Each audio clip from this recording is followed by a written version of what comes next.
श्रीमते रामानुजाय नमः।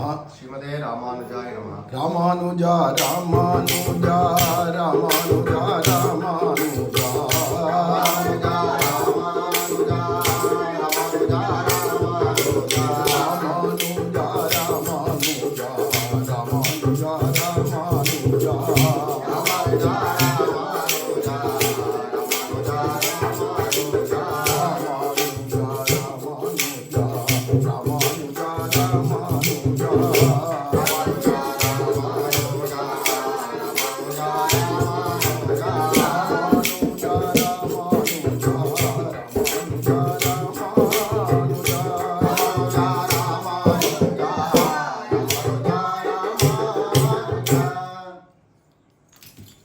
स्वामी रामानुजाचार्य भगवान की जय। श्रीशैले सदया पात्रं दीभक्त्यादिगुणार्णवं यतीन्द्र प्रवणं वन्दे रम्यजामातरं मुनिम्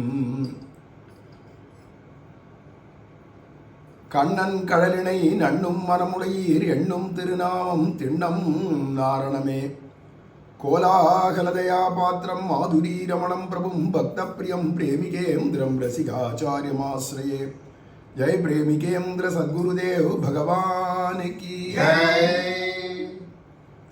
பொதுவாக பகவான் விஷயத்திலும் பகவன் நாமம் விஷயத்திலும் பல்வேறு விதமான சிந்தனைகள் பல்வேறு விதமான அபிப்பிராயங்கள் எல்லாமே எழறது சகஜமாக இருக்கு. காரணம் என்னென்னா பார்க்குற தோரணையில் ஒவ்வொருத்தருக்கும் ஒவ்வொரு விதமாக வித்தியாசம் வருது.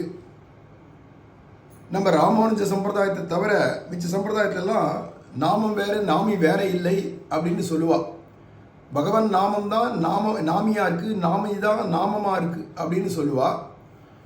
ஆனால் நம்ம ஸ்ரீ வைஷ்ணவ சம்பிரதாயத்தில் மட்டும் என்ன சொல்றான்னா பகவன் நாமம் பகவானை காட்டிலும் உயர்ந்தது அப்படின்னு சொல்றா. இதுக்கு என்ன பிரமாணம்னா திருமங்கையாழ்வாருடைய பாசுரத்திலேயே ஆது தாரானிலும் தரும் அப்படிங்கிறதுனால ஒரு கால் நீ கேட்டதான பலனை அந்த பகவான் கொடுக்காட்டா கூட பகவன் நாமம் கொடுத்துரும் அப்படின்னு சொல்றார் திருப்புல்லாணி பாசுரத்தில். இது எல்லாத்தையும் கொடுக்கக்கூடியது, அள்ளி கொடுக்கக்கூடியதுங்கிறது குலம் தரும் செல்வம் தந்திடம்லேருந்து ஆரம்பிச்சு நலம் தரும் சொல்லை அப்படிங்கிற பரியந்தம் எல்லா பலனையும் கொடுக்கும், பிரேம பக்தியும் கொடுக்கும், சர்வ விஷயத்தையும் கொடுத்துரும் அப்படின்னு சொல்லிவிட்டார். எல்லா பலன்களையும் கொடுக்கும்னு இருந்தால் கூட நம்ம வைஷ்ணவர்கள் ஸ்ரீ வைஷ்ணவர்களாக இருக்கிறவாளுக்கு பலன்களில் அபேட்சை இல்லை.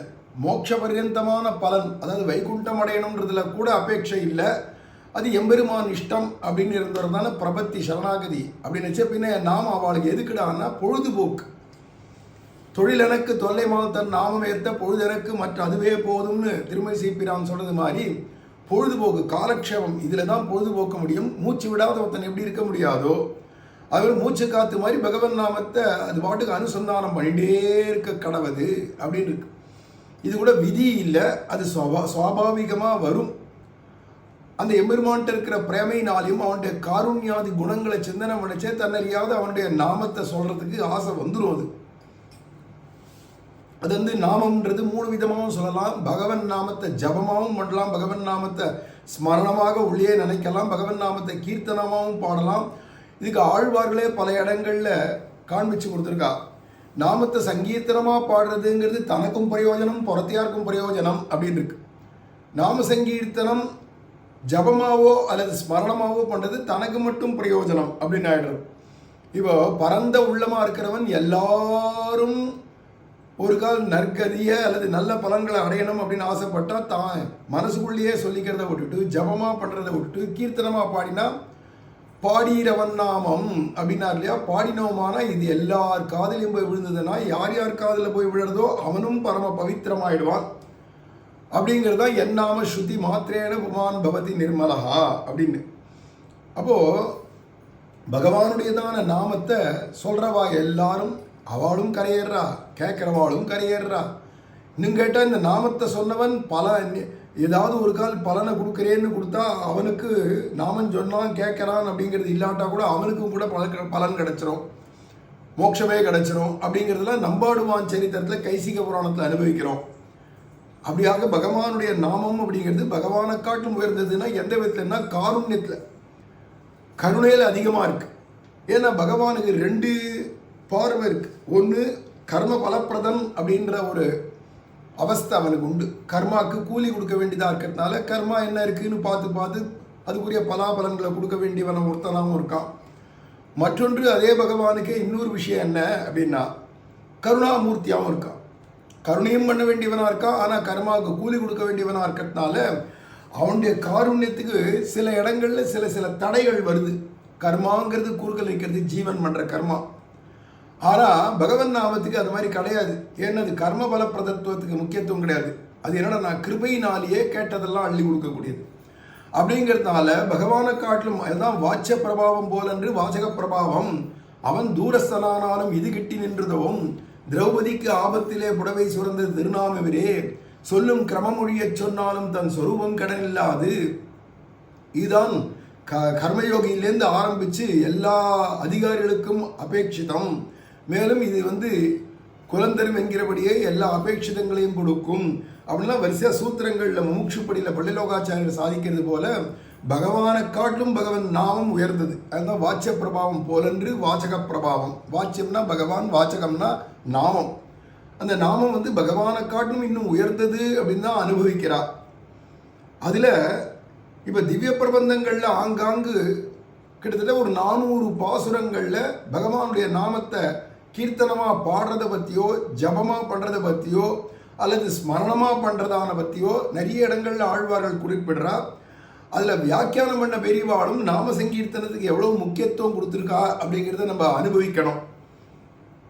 வியாக்கியானம் பண்ணவா எல்லாரும் அநேகமாக 99.99 விழுக்காடு சதவீதம் எல்லாருமே பிராமணாளாக இருந்த ஸ்ரீ வைஷ்ணவா தான். அவள் எப்போ இதை சித்தாந்தம் பண்ணுறாளோ அப்போ அவள் தாங்கள் அனுஷ்டிக்காத எதையுமே சித்தாந்தம் பண்ணிட மாட்டா. எதை சித்தாந்தம் பண்ணுறாளோ அதில் அனுஷ்டானத்தில் இருப்பா. அப்போ தானே ஞானம் அனுஷ்டானம் இவை நன்றாகவே உடையனான குரு அப்படின்னு ஆவா. குரு பரம்பரையில் இருந்ததான பூர்வாச்சாரியர்களுடைய சித்தாந்தங்கள் அவளுடைய வியாக்கியானங்கள்லேயே காட்டப்படுறது. இப்போ நாமசங்கீர்த்தன சித்தாந்தம்னா திருப்பல்லாண்டுலேருந்து தொடங்கி நம்ம ஆரம்பிக்கிறோம். திருப்பல்லாண்டுலேருந்து தொடங்கி இன்னும் ஆரம்பிக்கச்சே திருப்பல்லாண்டில் முதலெடுக்கச்சவே நாடும் நகரமும் நன்கரிய நமோ நாராயணாயவென்று பாடும் மனமுடை பக்தருள்ளீர் வந்து வல்லாண்டு கூர்மினே அப்படின்னு எடுக்கச்சவே 4வது பாசுரத்தையே திருப்பல்லாண்டில் பெரியாழ்வார் ஆரம்பிக்கிறார். இதில் நாடும் நகரமும் நன்கரிய பகவன் நாமத்தை நீங்கள் பாடுங்கோன்னார். அல்லது பாடும் மனசு யார் யாருக்கு இருக்கோ நீங்கள்லாம் எங்களோட சேருங்கள், பல்லாண்டு பாடுற கோஷ்டியில் சேருங்கள் அப்படின்னார். இங்கே நாடும் நகரமும்னு சொல்கிறதுக்கு அர்த்தம் என்னன்னா அவிசேஷஜர் விசேஷஜர் அப்படின்னு 2 பேரை பிரித்து சொல்கிறார். விசேஷ ஞானம் உடையவா, விசேஷ ஞானம் அல்லாதவா அப்படின்னு 2 பேர். நாட்டில் இருக்கிறவாள்லாம் அரசாங்கத்தோடையும் ராஜாக்களோட ராஜ மந்திரிமார்கள் போன்றவாளோட தொடர்பில் இருக்கிறவாளாக இருக்கிறதுனால அவள்லாம் விசேஷஜர்களாக இருப்பா. ஆனால் நகரம்ன்றது ராஜரீகமான அரசாங்கத்தை காட்டிலும் தள்ளி இருக்கிறதுனால கிராமப்புறங்களாக இருக்கிறதுனால அவள்லாம் அவ்வளோ விசேஷ ஞானம் உடையவாளாக இருக்க மாட்டா அப்படிங்கிற வித்தியாசத்தை எடுத்து கொடுக்குறார். நாடு என்று அவிசேஷஜரை சொல்லுகிறது, நகரம் என்று விசேஷஜரை சொல்லுகிறது. நாடுனா கிராமம், நகரம்னா பெரிய பெரியதான டவுன் சிட்டின்னு சொல்கிறோம் இல்லையா, அது நகரம். இது 2த்தையும் சொல்லி எல்லாரும் நன்கரியன்னா என்னடானா விசேஷமான அறிவுடையவா, விசேஷமான அறிவில்லாதவா, அதாவது விவேகம் உடையவர்கள் விவேகம் அற்றவர்கள் எல்லாரும் நன்றாக அறிந்து கொள்ளும்படிக்கு அந்த பகவானுடைய நாராயணா அப்படிங்கிற நாமத்தை பாடும் மனமுடை பக்தருள்ளீர். இங்கே பாடுறது அப்படின்னா பிரேம பக்தியோட பிரேம பிரீத்தியோட பாடுறது தான் இங்கே பாடுறதை பற்றி சொல்கிறார். அப்போ பாடும்போதே பிரியத்தோட பிரேமையோட பாடணும் அப்படிங்கிறது இந்த பாசுரத்தினுடைய அனுபவத்தில் வியாக்கியானத்தில் சுவாமி பெரியவாச்சான் பிள்ளை காட்டுறார்.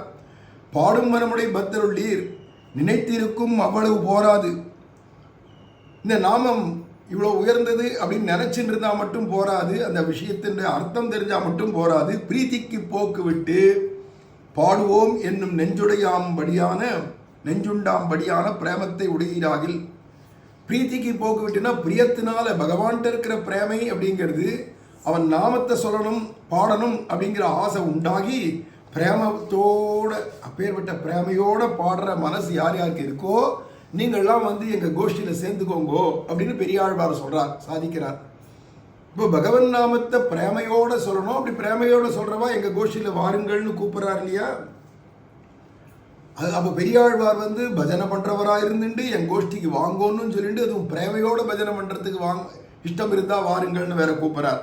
வியாக்கியானம் பண்ண சுவாமி பெரியவாச்சன் பள்ளியும் பிரேமையோட நாமத்தை சொல்கிறது தான் பாக்கியம் அப்படிங்கிறதும் பொழுதுபோக்கு அப்படிங்கிறதையும் தான் பெரியவாச்சனுடைய திருவுள்ளமாகவும் இருக்கீங்க அப்படிங்கிறத அனுபவிக்கிறோம். மேலே அடுத்தது 5வது பாசுரத்தை அனுபவிக்கலாம். ஸ்ரீமதே ராமானுஜாய நமஹா. ஸ்ரீமதே ராமானுஜாய நமஹ.